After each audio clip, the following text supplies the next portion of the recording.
Welcome back to the channel. So today I have another trading strategy which I'm going to backtest for you over 100 trades. I'll first tell you about the indicator that we're going to be using, show you a few examples, and then perform the 100 trade backtest. This strategy involves only one trading indicator, and it's the famous exponential moving average, also known as EMA. So an EMA is a sort of moving average that gives the most recent data points more weight and relevance. So essentially an EMA reacts more strongly to recent price movements than a simple moving average, also called an SMA, which gives all the observations in the period identical weight. So this backtest is based on the daily time frame with a rolling stop loss, though with a minimum of 1 to 2 risk to reward ratio. So that means that every dollar that we risk, we must be making a minimum of $2. This strategy is offline, which means I'm going to go back in time on the charts to test this strategy and see how it would have performed. So obviously it doesn't take into account commissions or even the spread. So here's the strategy. It's a very simple strategy, but statistically it should work. So let's see how it goes. So we go long when the price closes above the 200 EMA, and we go short when the price closes below the 200 EMA. We place a rolling stop loss at the last swing. We can only have a maximum of 2 open trades at any given time. And every time the open profit increases by 1 R, we move the stop loss by 1 R. When I say 1 R, it's essentially the amount that you risk per trade. So essentially how much you're willing to lose every time you open a trade. So now let's get on the charts so that I can show you a few examples, and then we'll dive into the 100 trade backtest. All right, so here we are on the charts on euro dollar on the daily time frame. So I'll go ahead and add the 200 EMA. So I've got it saved here, moving average exponential. I will change the length to 200, change the method to EMA, and change the color to light gray, add a bit of thickness. So there you go. Essentially, we go long when the price closes above the line, and we go short when it closes below the line. We place the stop loss at the last swings, and then it's a rolling stop loss. So that means that as the open profit increases, we move the stop loss following the profit. So I'll show you a few examples and then we'll dive into the backtest. So here are a few examples. The price closes below the 200 EMA. So we take a short, we place the stop loss at the last swing, and then we move the stop loss to break even as soon as we hit a 1R. And then as soon as we hit a 2R, we move the stop loss to the 1R level, and so on, all the way to this point where we hit the stop loss. The price falls back to the same amount as the amount that we risked, and that gives a 1 to 6.3 risk to reward ratio. We also went long here because the price came back up slightly, crossing the EMA, placing the stop loss at the last swing right here. But that's a loss. So you would have made 1 to 5 actually on this event. And then moving forward, you would have gone long right here, put your stop loss at the last swing. That would have been a loss. However, that short trade right here would have been a 1 to 1 risk to reward ratio. So on those 2 trades, you would have not lost nor won anything. But moving forward, you would have gone long right here with a stop loss perhaps here, and that would have been a loss. However, you would have gone short, probably break even right here. So let's get on the back tests and I'll see you for the results.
All right, so here are the results, guys, on the euro dollar.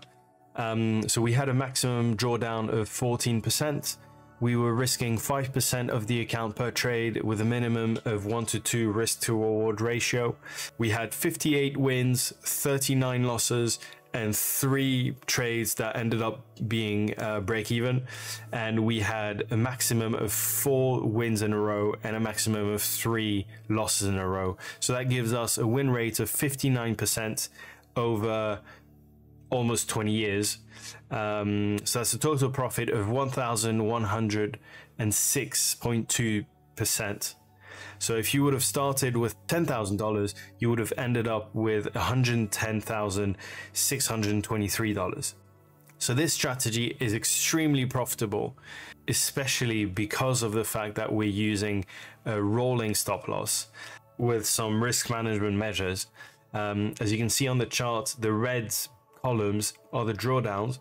The drawdown is really low compared to the profit percentage. So this is really a set and forget strategy. So on the daily time frame, it's a long-term strategy, but as you can see, extremely profitable with not that many trades every month or even every year. So that's definitely worth considering and testing even on different time frames. So let me know what you guys think in the comments, and I'll see you in the next video.